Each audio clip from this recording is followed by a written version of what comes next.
ನಮಸ್ಕಾರ, welcome to ಸ್ವರಾಜ್ಯ chemistry channel. ನನ್ನ ಹೆಸರು ಜಿ ಸ್ಮಿತಾ. ಈ ಚಾನಲ್ ಮೂಲಕ ಕೆಮಿಸ್ಟ್ರಿ ಸಬ್ಜೆಕ್ಟ್ ರಿಲೇಟೆಡ್ ಕೆಲವು ಟಾಪಿಕ್ಗಳ ವೀಡಿಯೋಗಳನ್ನ ಅಪ್ಲೋಡ್ ಮಾಡಲಾಗುತ್ತೆ. ಈ ವಿಡಿಯೋಗಳು ನಿಮಗೆ ಯೂಸ್ಫುಲ್ ಅನ್ಸಿರೋ ಚಾನಲ್ ಸಬ್ಸ್ಕ್ರೈಬ್ ಮಾಡ್ಕೊಳ್ಳಿ. ವಿಡಿಯೋ ಇಷ್ಟ ಆಗಿದ್ರೆ ಲೈಕ್ ಮಾಡಿ, ಬೇರೆಯವ್ರಿಗೆ ಯೂಸ್ ಆಗುತ್ತೆ ಅನ್ನೋದಾದರೆ ಶೇರ್ ಮಾಡಿ. ಹಾಗೆಯೇ ನಿಮಗೆ ಕೆಮಿಸ್ಟ್ರಿ ಸಬ್ಜೆಕ್ಟಲ್ಲಿ ಯಾವುದಾದ್ರು ಸ್ಪೆಸಿಫಿಕ್ ಟಾಪಿಕ್ ಬಗ್ಗೆ ವಿಡಿಯೋ ಬೇಕು ಅನ್ನೋದಾದರೆ ಕಮೆಂಟ್ಸ್ ಬಾಕ್ಸಲ್ಲಿ ಕಮೆಂಟ್ ಮಾಡಿ, ಖಂಡಿತವಾಗ್ಲೂ ಆ ಟಾಪಿಕ್ ರಿಲೇಟೆಡ್ ವಿಡಿಯೋನ ಅಪ್ಲೋಡ್ ಮಾಡ್ತೀನಿ. ಬನ್ನಿ ಇವತ್ತಿನ ವಿಡಿಯೋ ಸ್ಟಾರ್ಟ್ ಮಾಡೋಣ. ಇವತ್ತು ಈ ವಿಡಿಯೋದಲ್ಲಿ ಏನು ಎಕ್ಸ್ಪ್ಲೇನ್ ಮಾಡ್ತಾ ಇದ್ದೀನಿ ಅಂತಂದರೆ, ಪೆರಿಸೈಕ್ಲಿಕ್ ರಿಯಾಕ್ಷನಲ್ಲಿ ನಾನು ಆಲ್ರೆಡಿ ಎಲೆಕ್ಟ್ರೋಸೈಕ್ಲಿಕ್ ರಿಯಾಕ್ಷನ್ನ 4 ವಿಡಿಯೋಗಳನ್ನ ಅಪ್ಲೋಡ್ ಮಾಡಿದ್ದೀನಿ. ಅದನ್ನೆಲ್ಲ ಸಮ್ಮರಿ ಅನ್ನೋದಕ್ಕಿಂತನೂ ಇಲ್ಲಿ ಏನು ಹೇಳ್ಬೋದು ಅಂತಂದರೆ, ಒಂದು ಇಂಪಾರ್ಟೆಂಟ್ ರೂಲ್ಸ್ಗಳಿರುತ್ತೆ ಅಲ್ವಾ, ಸ್ಟೀರಿಯೋ ಕೆಮಿಸ್ಟ್ರಿ ಎಲ್ಲ ಐಡೆಂಟಿಫಿಕೇಷನ್ ಮಾಡೋಕ್ಕೆ, ಪ್ರಾಡಕ್ಟ್ ಪ್ರಿಡಿಕ್ಟ್ ಮಾಡೋಕ್ಕೆ, ಅದನ್ನು ಮಾತ್ರ ನಾನು ಇಲ್ಲಿ ಡಿಸ್ಕಷನ್ ಮಾಡ್ತಾ ಇದ್ದೀನಿ. ಓಕೆ, ಸ್ಟಾರ್ಟ್ ಮಾಡೋಣ ಬನ್ನಿ. The opening of first electrocyclic reaction ಅಂತಂದರೆ ಏನು ಅಂತಂದರೆ, ಓಪನಿಂಗ್ ಮತ್ತು ಕ್ಲೋಸಿಂಗ್ ರಿಂಗನ್ನು ನಾವೇನಂತ, ಯಾವ ರಿಯಾಕ್ಷನ್ಸಲ್ಲಿ ರಿಂಗ್ ಓಪನ್ ಆಗಿ ರಿಂಗ್ ಕ್ಲೋಸ್ ಆಗುತ್ತೆ ಅಂತ ರಿಯಾಕ್ಷನ್ಸನ್ನು ನಾವೇನಂತ ಕರಿತೀವಿ, ಎಲೆಕ್ಟ್ರೋಸೈಕ್ಲಿಕ್ ರಿಯಾಕ್ಷನ್ಸ್ ಅಂತ ಕರಿತೀನಿ.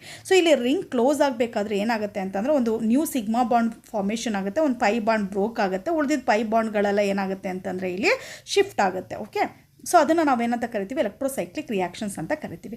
ಸೊ ಅದರಲ್ಲಿ ರೂಲ್ಸ್ಗಳು ಏನೇನು ನೆನ್ಪಿಟ್ಕೋಬೇಕು ಅಂತಂದರೆ, ನೋಡಿ, ಎಲೆಕ್ಟ್ರೋಸೈಕ್ಲಿಕ್ ರಿಯಾಕ್ಷನ್ಸು ಥರ್ಮಲಿ ಮತ್ತು ಹಂಗೆ ಫೋಟೋಕೆಮಿಕಲಿ 2 ಟೈಪಲ್ಲೂ ಸಹ ರಿಯಾಕ್ಷನ್ಸ್ ಆಗ್ತಾ ಇರುತ್ತೆ. ನೀವು ಸ್ಟೀರಿಯೋ ಕೆಮಿಸ್ಟ್ರಿ ಇದು ಮಾಡಬೇಕು ಅಂತಂದರೆ, ಫಸ್ಟು ಸಿಸ್ ಇದ್ದರೆ ಕೊಟ್ಟರೆ ಅಂತ ರಿಯಾಕ್ಟೆಂಟಲ್ಲಿ 2 ಸಹ ಸಿಸ್ ಇದ್ದರೆ, ಅಂದರೆ ZZ ಇದ್ದರೆ 2 ಡಬಲ್ ಬಾಂಡ್ ಇರುತ್ತೆ, 2 ಡಬಲ್ ಬಾಂಡು ಸಹ ZZ ಇದ್ದರೆ ಅವಾಗ ಪ್ರಾಡಕ್ಟ್ ಏನು ಬರುತ್ತೆ, ನಮಗೆ ಟ್ರಾನ್ಸ್ ಪ್ರಾಡಕ್ಟ್ ಬರುತ್ತೆ ಎಲ್ಲಿ, ಥರ್ಮಲಿ. ಓಕೆ, ಅದೇ ಟ್ರಾನ್ಸ್ ಇದ್ದರೆ ಏನು ಬರುತ್ತೆ, ಪ್ರಾಡಕ್ಟು ಟ್ರಾನ್ಸೇ ಬರುತ್ತೆ ಅವಾಗಲೂ ಸಹ ಥರ್ಮಲಿ. ಓಕೆ, ಸಿಸ್ಸು ಮತ್ತು ಟ್ರಾನ್ಸ್ ಇದ್ರು, ಒಂದು ಡಬಲ್ ಬಾಂಡ್ ಸಿಸ್ಸಲ್ಲಿದ್ದರೆ ಇನ್ನೊಂದು ಡಬಲ್ ಬಾಂಡ್ ಟ್ರಾನ್ಸಲ್ಲಿದ್ದರೆ ನಮಗೆ ಪ್ರಾಡಕ್ಟ್ ಏನು ಬರುತ್ತೆ, ಸಿಸ್ ಪ್ರಾಡಕ್ಟ್ ಬರುತ್ತೆ. ಹಾಗೆ ಟ್ರಾನ್ಸ್ ಸಿಸ್ ಇದ್ದರೂ ಸಹ ಸಿಸ್ ಪ್ರಾಡಕ್ಟ್ ಬರುತ್ತೆ ನಮಗೆ. ಓಕೆ, ಸೊ ಇದು ಥರ್ಮಲಿ ಆಯಿತು. ನೆಕ್ಸ್ಟ್ ಫೋಟೋ ಕೆಮಿಕಲಲ್ಲಿ ತೊಗೊಂಡಾಗ 2 ಡಬಲ್ ಬಾಂಡ್ ಸಿಸ್ ಇದ್ದರೆ ಏನಾಗುತ್ತೆ, ಸಿಸ್ಸೇ ಬರುತ್ತೆ ನಮಗೆ. ಟ್ರಾನ್ಸ್ ಇದ್ದರೆ ಏನಾಗುತ್ತೆ, 2 ಡಬಲ್ ಬಾಂಡು ಟ್ರಾನ್ಸಲ್ಲಿದ್ದರೆ ಓಕೆ ಸಿಸ್ಸೇ ಬರುತ್ತೆ ನಮಗೆ. ಅದು ಟ್ರಾನ್ಸ್ ಸಿಸ್ ಇದ್ದರೆ ಅಥವಾ ಸಿಸ್ ಟ್ರಾನ್ಸ್ ಇದ್ದರೆ ಎರಡರಲ್ಲೂ ಸಹ ಏನಾಗುತ್ತೆ, ನಮಗೆ ಟ್ರಾನ್ಸೇ ಬರುತ್ತೆ. ಇದು ನೆನ್ಪಿಟ್ಕೋಬೇಕು, ಇದನ್ನು ನೀಟಾಗಿ ಕಲ್ತ್ಕೊಳ್ಳಿ ಈ ಟೇಬಲ್ನ. ಓಕೆ, ಸೊ ನೆಕ್ಸ್ಟ್ ಹೋಗೋಣ. ನೆಕ್ಸ್ಟ್ ಇಂಪಾರ್ಟೆಂಟ್ ಏನು ಅಂತಂದರೆ, 4n ಸಿಸ್ಟಮು ಮತ್ತು 4n+2 ಸಿಸ್ಟಮ್ ನಿಗೆ ಹೇಳಿದೆ. 4n ಸಿಸ್ಟಮಲ್ಲಿ ಯಾವುದೇ ಬರುತ್ತೆ, 4π ಎಲೆಕ್ಟ್ರಾನ್ಸು ಮತ್ತು 8π ಎಲೆಕ್ಟ್ರಾನ್ಸ್ ಬರುತ್ತೆ. 4n+2 ಸಿಸ್ಟಮ್ ಅಂತಂದರೆ 6π ಎಲೆಕ್ಟ್ರಾನ್ಸ್ ಇರ್ಬೋದು, 10π ಎಲೆಕ್ಟ್ರಾನ್ಸ್, ಇವೆಲ್ಲ 4n+2 ಸಿಸ್ಟಮ್ಗೆ ಬರುತ್ತೆ.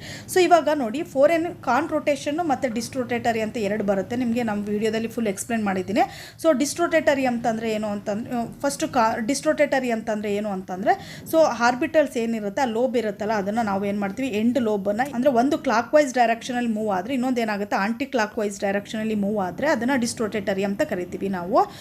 ಅಥವಾ ಇನ್ನೂ ಒಂದು ಏನಿರ್ಬೋದು ಅಂತಂದರೆ, ಔಟ್ ಸೈಡ್ಗೆ ಮೂವ್ ಆಗೋದು, ಅಥವಾ 2 ಲೋಬನ್ನು ಸಹ ಇನ್ಸೈಡ್ಗೆ ಮೂವ್ ಆದರೆ ಅದನ್ನು ನಾವೇನಂತೀವಿ, ಡಿಸ್ಟ್ರೋಟೇಟರಿ ಅಂತ ಕರಿತೀವಿ. ಹಾಗೆಯೇ ಕಾನ್ ರೊಟೇಟರಿ ಅಂತಂದರೆ 2 ಕ್ಲಾಕ್ ವೈಸ್ ಡೈರೆಕ್ಷನ್ ಆಗ್ಬೋದು, ಅಥವಾ 2 ಸಹ ಆಂಟಿ ಕ್ಲಾಕ್ ವೈಸ್ ಡೈರೆಕ್ಷನಲ್ಲಿ ಮೂವ್ ಆದರೆ ಅದನ್ನು ನಾವೇನಂತ ಕರಿತೀವಿ, ನಾವು ಕಾನ್ ರೊಟೇಟರಿ ಅಂತ ಕರಿತೀವಿ. ನಾವು ಫುಲ್ ಡೀಟೇಲ್ ವೀಡಿಯೋದಲ್ಲಿ ನಾನು ಎಕ್ಸ್ಪ್ಲೇನ್ ಮಾಡಿದ್ದೀನಿ. ಓಕೆ, ಸೊ ಇಲ್ಲಿ ಏನಾಗುತ್ತೆ ಅಂತಂದರೆ, ಸೊ ಕಾನ್ ರೊಟೇಷನ್ನು ಡಿಸ್ಟ್ರೋಟೇಟರಿ 2 ಸಹ ಅಟ್ ಎ ಟೈಮಲ್ಲಿ ನಡೆಯಲ್ಲ. For example, thermally 4n system conrotatory allowed ಇರುತ್ತೆ, ಬಟ್ ಡಿಸ್ಟ್ರೋಟೇಟರಿ ಆಗೋದಿಲ್ಲ ನಿಮಗೆ. ಅದೇ ಥರ ನೀವು ಫೋಟೋ ಕೆಮಿಕಲಿ ತೊಗೊಂಡಾಗ ಡಿಸ್ಟ್ರೋಟೇಟರಿ ಅಲೋಡ್ ಇರುತ್ತೆ, ಕಾನ್ ರೊಟೇಟರಿ ಅಲೋಡ್ ಇರೋದಿಲ್ಲ. ಓಕೆ, ನೆನ್ಪಿಟ್ಕೋಬೇಕು ನೀವು. 4n+2 ಸಿಸ್ಟಮ್ ತೊಗೊಂಡಾಗ ಥರ್ಮಲಿ ಏನಾಗುತ್ತೆ, ಡಿಸ್ಟ್ರೋಟೇಟರಿ ಅಲೋಡ್ ಇರುತ್ತೆ. ಓಕೆ, ಫೋಟೋ ಕೆಮಿಕಲ್ ಏನಾಗುತ್ತೆ, ಕಾನ್ ರೊಟೇಟರಿ ಅಲೋಡ್ ಇರುತ್ತೆ. ಏನಕ್ಕೆ ಅಂತ ನಾನು ಫುಲ್ ವೀಡಿಯೋದಲ್ಲಿ ಎಕ್ಸ್ಪ್ಲೇನ್ ಮಾಡಿದ್ದೀನಿ. ಇದನ್ನು ಈ ಟೇಬಲ್ನ ನೀಟಾಗಿ ಕಲ್ತ್ಕೊಳ್ಳಿ. ಓಕೆ, 4n ಇದ್ರೇನು thermally conrotatory, okay, photochemically disrotatory. 4n+2 ಇದ್ದರೆ thermally disrotatory, photochemically conrotatory. ತುಂಬ ಇಂಪಾರ್ಟೆಂಟ್, ಬರೀ ಇಂಪಾರ್ಟೆಂಟ್ ಮಾತ್ರ ಹೇಳ್ತಾ ಇರ್ತೀನಿ ನಾನು. ಸೊ ನೆಕ್ಸ್ಟ್ ಏನು ಅಂತಂದರೆ, ರಿಂಗ್. ಈ ಸ್ಟೀರಿಯೋ ಕೆಮಿಸ್ಟ್ರಿಯಲ್ಲಿ ನಾವು 4n ಸಿಸ್ಟಮ್ ತೊಗೊಂಡ್ರೆ ರಿಂಗ್ ಕ್ಲೋಸಿಂಗಲ್ಲಿ ಏನು ಅಂತಂದರೆ, ನೋಡಿ, ಫಸ್ಟು ನಮಗೆ ಸೇಮ್ ಸೈಡ್ ಅಂತಂದರೆ, ಓಕೆ, ಯಾವುದೋ ಒಂದು ತೊಗೊಂಡಾಗ ನಾನು ಒಂದು ಡಬಲ್ ಬಾಂಡ್ ತೊಗೊತೀನಿ. ನಾನು ಡಬಲ್ ಬಾಂಡ್ ತೊಗೊಂಡಾಗ ಒಂದು ಇ ಇದ್ದು ಇನ್ನೊಂದು Z ಇದ್ದರೆ, ಓಕೆ, ಇ ಅಂತಂದರೆ ನೋಡಿ ಈ ಥರ ಇರುತ್ತೆ, Z ಅಂತ ಇದನ್ನು ಸೇಮ್ ಡೈರೆಕ್ಷನ್ ನೋಡಿ, 2 CH3 ಏನಾಗುತ್ತೆ, ಸೇಮ್ ಡೈರೆಕ್ಷನ್ ಇರುತ್ತೆ. ಇದನ್ನು ಸೇಮ್ ಡೈರೆಕ್ಷನ್ S ಅಂತ ಕರಿತೀವಿ ನಾವು, ಇ ಮತ್ತು Z ಇದ್ದರೆ. ಓಕೆ, ಯಾವುದಾದ್ರೂ ಇರ್ಬೋದು, ಅಥವಾ 6π ಎಲೆಕ್ಟ್ರಾನ್ಸ್ ತೊಗೊಂಡ್ರೆ, ಇವಾಗ ಫಾರ್ ಎಕ್ಸಾಂಪಲು ನಾನು 6π ಎಲೆಕ್ಟ್ರಾನ್ಸ್ ತೊಗೊತೀನಿ, ಈ ಥರ ಇರುತ್ತೆ ಅಲ್ವಾ 6π ಎಲೆಕ್ಟ್ರಾನ್ಸು. ಈ Z ಮಧ್ಯೆ ಏನಾಗಿರುತ್ತೆ, ಶಿಫ್ಟ್ ಇರುತ್ತೆ, ಬಟ್ ಒಂದೇನಾಗಿರಬೇಕು, ಇ ಇರಬೇಕು, ಇನ್ನೊಂದು ಏನಾಗಿರಬೇಕು, Z ಇರಬೇಕು, ಈ ಥರ. ಓಕೆ, ಸೊ ಇದನ್ನು ಏನಂತ ಕರಿತೀವಿ, ಸೇಮ್ ಡೈರೆಕ್ಷನ್ ಅಂತ ಕರಿತೀವಿ. ನೆಕ್ಸ್ಟ್ ಆಪೋಸಿಟ್ ಡೈರೆಕ್ಷನ್ ಬರಬೇಕು ಅಂತಂದರೆ ನೋಡಿ, ಈ ಥರ ಡಬಲ್ ಬಾಂಡ್ ಬರೆದ್ರೆ ಆಪೋಸಿಟ್ ಅಂತಂದರೆ 2 ಸಹ ಏನಾಗಿರುತ್ತೆ, ಇ ಆಗಿರಬೇಕು ಅಥವಾ Z ಆಗಿರಬೇಕು, ಆ ಥರ. ಓಕೆ, ಇನ್ನು 6 ಮೆಂಬರ್ಡ್ ರಿಂಗ್ ತೊಗೊಂಡ್ರು ಅಷ್ಟೇ, 6 ಮೆಂಬರ್ಡ್ ರಿಂಗ್ ಈ ಥರ ತೊಗೊಂಡ್ರು ಸಹ 2 ಏನಾಗಿರಬೇಕು, ಈ ಥರ ಇದ್ದರೆ, ಅಂದರೆ ಇ ಇದ್ದರೆ 2ರಲ್ಲೂ ಸಹ ಲಾಸ್ಟದು ಇ ಇದ್ದರೆ Z ಬಿಟ್ಬಿಡಿ, ಮಧ್ಯೆ ಯಾವಾಗಲೂ Z ಇರುತ್ತೆ. ಇದನ್ನು ನಾವೇನಂತ ಕರಿತೀವಿ ಅಂತಂದರೆ ಆಪೋಸಿಟ್ ಡೈರೆಕ್ಷನ್ ಅಂತ ಕರಿತೀವಿ, ನೆನ್ಪಿಟ್ಕೊಳ್ಳಿ. ಓಕೆ, ಸೊ ಇವಾಗ ಸೇಮ್ ಡೈರೆಕ್ಷನಲ್ಲಿ ಇದ್ದರೆ, ಸೊ 4n ಸಿಸ್ಟಮ್ ಸಿಸ್ಟಮ್ ಅಂತಂದರೆ ನಿಮ್ಗೆ ಆಲ್ರೆಡಿ ಹೇಳಿದ್ದೆ ಥರ್ಮಲ್ ಯಾವ್ದು ಬರುತ್ತೆ, ಕಾನ್ ರೊಟೇಷನ್. ಓಕೆ, ಇದು ಫಿಕ್ಸ್ ಇದ್ದರೆ ಸೊ ಪ್ರಾಡಕ್ಟ್ ಏನು ಬರುತ್ತೆ ಅಂತಂದರೆ ನೋಡಿ ಸೇಮ್ ಡೈರೆಕ್ಷನ್ ಇದ್ದು ಓಕೆ ಕಾನ್ ರೊಟೇಷನ್ ಇದ್ದರೆ ನಮಗೆ ಪ್ರಾಡಕ್ಟ್ ಏನು ಬರುತ್ತೆ, ಸಿಸ್ ಪ್ರಾಡಕ್ಟ್ ಬರುತ್ತೆ.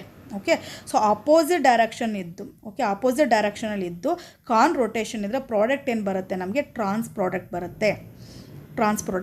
ಓಕೆ, ಸೊ ನೆಕ್ಸ್ಟು ಅದೇ ಥರ ಫೋಟೋ ಕೆಮಿಕಲಿ ತೊಗೊಂಡ್ರೆ ಡಿಸ್ಟ್ರೋಟೇಟರಿ ಫಿಕ್ಸ್, ಮಧ್ಯ ಬರ್ದಿರೋದು ಡಿಸ್ಟ್ರೋಟೇಟರ್, ಅದು ಫಿಕ್ಸ್ ಆಗುತ್ತೆ. ಅದೇ ಸೇಮ್ ಡೈರೆಕ್ಷನಲ್ಲಿ ಇದ್ದರೆ ಡಿಸ್ಟ್ರೋಟೇಟರಲ್ಲಿ ಯಾವ ಪ್ರಾಡಕ್ಟ್ ಬರುತ್ತೆ ಅಂತಂದರೆ ನೋಡಿ ಟ್ರಾನ್ಸ್ ಪ್ರಾಡಕ್ಟ್ ಬರುತ್ತೆ. ಆಪೋಸಿಟ್ ಡೈರೆಕ್ಷನ್ ಇದ್ದು ಡಿಸ್ಟ್ರೋಟೇಟರಿ ಆದರೆ ಏನು ಪ್ರಾಡಕ್ಟ್ ಬರುತ್ತೆ, ನಮಗೆ ಸಿಸ್ ಪ್ರಾಡಕ್ಟ್ ಬರುತ್ತೆ. ಇದು fix. Okay, so next ring opening ತೊಗೊಂಡಾಗ ರಿಂಗ್ ಓಪನಿಂಗಲ್ಲಿ ಏನಾಗುತ್ತೆ ಗೊತ್ತಾ ನಮಗೆ, ಸೊ ಪ್ರಾಡಕ್ಟ್ ನಮ್ಗೆ ಗೊತ್ತಾಗ್ಬಿಟ್ಟಿರುತ್ತೆ ಸಿಸ್ ಅಂತ, ರೊಟೇಷನು ಸಹ ಕಾನ್ ಗೊತ್ತಾಗ್ಬಿಡುತ್ತೆ. ಸೊ ಬಟ್ ನಾವಿಲ್ಲಿ ಏನು ಮಾಡಬೇಕು ಅಂತಂದರೆ ಪ್ರಾಡಕ್ಟ್ ಸೇಮ್ ಡೈರೆಕ್ಷನ್ ಆಪೋಸಿಟಾ ಅಂತ ಫೈಂಡ್ ಔಟ್ ಮಾಡಬೇಕು. ಸೊ ಇಲ್ಲೇನು ಬರುತ್ತೆ, ಎಸ್ ಬರುತ್ತೆ, same direction. Okay, so conrotation ಇದ್ದು ಸಿಸ್ ಇದ್ದರೆ ಅದು same direction thermally. Okay, so next conrotation trans ಇದ್ದು ಓಕೆ ಟ್ರಾನ್ಸ್ ಇದ್ರೆ ಅಲ್ಲಿಗೆ ಏನು ಬರುತ್ತೆ, ನನಗೆ ಆಪೋಸಿಟ್ ಡೈರೆಕ್ಷನ್ ಬರುತ್ತೆ. ಸೊ ಅದೇ ಥರ ನಾವೇನು ಮಾಡಬೇಕು ಅಂತಂದರೆ ಫೋಟೋ ಕೆಮಿಕಲಿ ಅಷ್ಟೇ ಟ್ರಾನ್ಸ್ ಪ್ರಾಡಕ್ಟ್ ಟ್ರಾನ್ಸ್ ಅಂತ ಗೊತ್ತಾಗಿದೆ, ಡಿಸ್ಟ್ರೋಟೇಟರಿ ಅಂತ ಗೊತ್ತಾಗಿದೆ. ಟ್ರಾನ್ಸ್ ಬರಬೇಕು ಅಂತಂದರೆ ಇಲ್ಲಿ ಏನಿರುತ್ತೆ, ಸೇಮ್ ಡೈರೆಕ್ಷನಲ್ಲಿ ಇರುತ್ತೆ.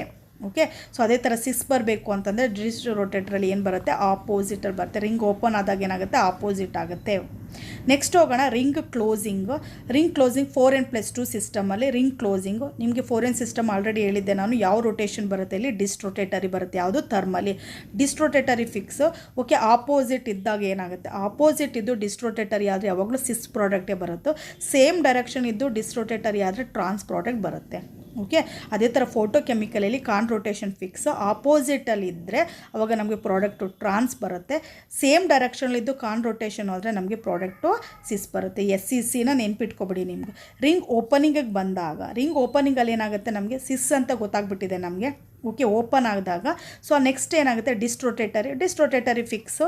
ಸೊ ಏನು ಬರಬೇಕು ಅಂತಂದರೆ ನೋಡಿ ಸಿಸ್ ಇದ್ದು ಡಿಸ್ಟ್ರೋಟೇಟರಿ ಅಂತಂದರೆ ಅಲ್ಲಿಗೆ ನಮಗೆ ಏನು ಬರಬೇಕು, ಇಲ್ಲಿ ಆಪೋಸಿಟ್ ಸೈಡ್ ಬರಬೇಕು. ಅದನ್ನು ಫೈಂಡ್ ಔಟ್ ಮಾಡಬೇಕು ಓಪನ್ ಆದಾಗ ಯಾವ ಥರ ಬರುತ್ತೆ ಅಂತ. ನೆಕ್ಸ್ಟು ಟ್ರಾನ್ಸ್ ಇದ್ದು ಡಿಸ್ಟ್ರೋಟೇಟರಿ ಅಂತಂದರೆ ಅಲ್ಲಿಗೆ same direction. Okay, so next ನೋಡು ಫೋಟೋ ಕೆಮಿಕಲ್ ತೊಗೊಂಡಿದ್ದೀನಿ. ಫೋಟೋ ಕೆಮಿಕಲಿ 4n+2 ಅಂತಂದರೆ ಅಲ್ಲಿಗೆ ಯಾವ ರೊಟೇಷನು ಕಾನ್ ರೊಟೇಷನ್ ಫಿಕ್ಸ್ ಆಗಿರುತ್ತೆ. ಬಟ್ ನನಗೆ ಟ್ರಾನ್ಸ್ ಬರಬೇಕು ಅಂತಂದರೆ ಅಲ್ಲಿಗೆ ಏನು ಬರಬೇಕಿಲ್ಲ, ಆಪೋಸಿಟ್ ಡೈರೆಕ್ಷನ್ ಪ್ರಾಡಕ್ಟ್ ಬರುತ್ತೆ. ಓಕೆ, ಅದೇ ನನಗೆ ಸಿಸ್ ಬರಬೇಕು ಅಂತಂದರೆ ಪ್ರಾಡಕ್ಟಲ್ಲಿ ಏನಾಗಿರುತ್ತೆ, ಸೇಮ್ ಡೈರೆಕ್ಷನ್ ಬರುತ್ತೆ. ಇದನ್ನು ನೀಟಾಗಿ ಕಲ್ತ್ಕೊಳ್ಳಿ. ಇಲ್ಲಿ ಏನು ಹೇಳಿದ್ದೀನಿ ವೀಡಿಯೋದಲ್ಲಿ ನೀಟಾಗಿ ಕಲ್ತ್ಕೊಂಡು ನಾನು 4th ವೀಡಿಯೋದಲ್ಲಿ ಒಂದಷ್ಟು ಎಕ್ಸಾಂಪಲ್ಗಳು ತೊಗೊಂಡಿದ್ದೀನಿ ನಾನು. ಸೊ ಎಕ್ಸಾಂಪಲ್ನ ನೀವು ಪಾಸ್ ಮಾಡಿ ನೀವೇ ಆನ್ಸರ್ ಬರೆದು ಒಂದು ಸರಿ ಟ್ಯಾಲಿ ಮಾಡ್ಕೊಳ್ಳಿ.